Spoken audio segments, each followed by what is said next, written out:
Mali ang ginagawa ng House of Representatives ngayon, yung Committee on Justice. Kung mapapansin ninyo, doon sa question ng substance ng ating mga allegations, doon sa complaint. Ang sabi doon sa House Rules ng impeachment, dapat ultimate facts para makapag-establish ng cause of action ng basis para ma-impeach si VP Sara. So ano mga basis? Betrayal of public trust, graft and corruption, whatever.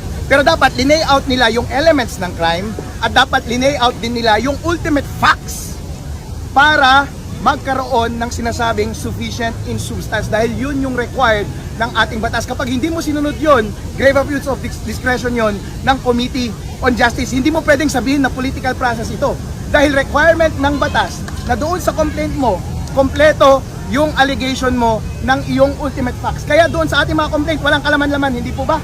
Opo. Kapag walang kalaman-laman, walang ultimate facts, ibig sabihin, wala kang basis para sabihin na sufficient in substance yung kanilang mga complaint.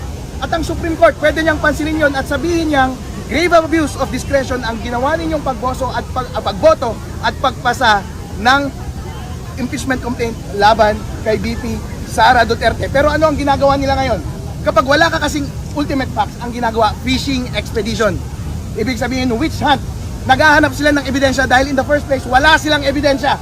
Kaya ngayon, gumagawa sila ng mini trial kung sino-sino ang inimbitahan nila, kung ano-ano mga dokumento ang iniimbitahan nila, ang gusto nilang kunin. Ano na ang nangyari sa ating mga karapatan bilang normal na Pilipino?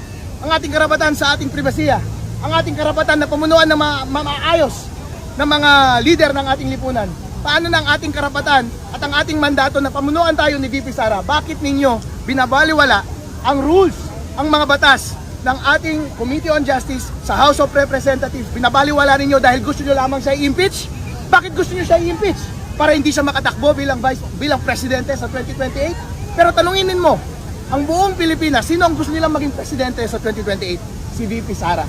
Ibig sabihin ba, BBM, mga tao sa Senado at House of Representatives, gusto ninyong ipagkait sa bawat Pilipino ang gusto nilang maging leader, ang kanilang karapatan na mamili ng kanilang sariling leader? Bakit ganyan? Dahil babayad kayong lahat.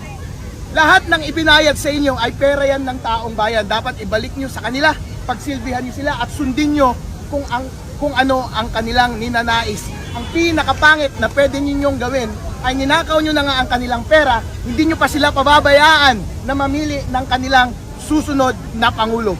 Kaya imbes na impeachment ni VP Sara ang inaatupag ninyo, atupagin ninyo ang pag-address ninyo ng krisis na ating sinasuffer ngayon sa ating bansa.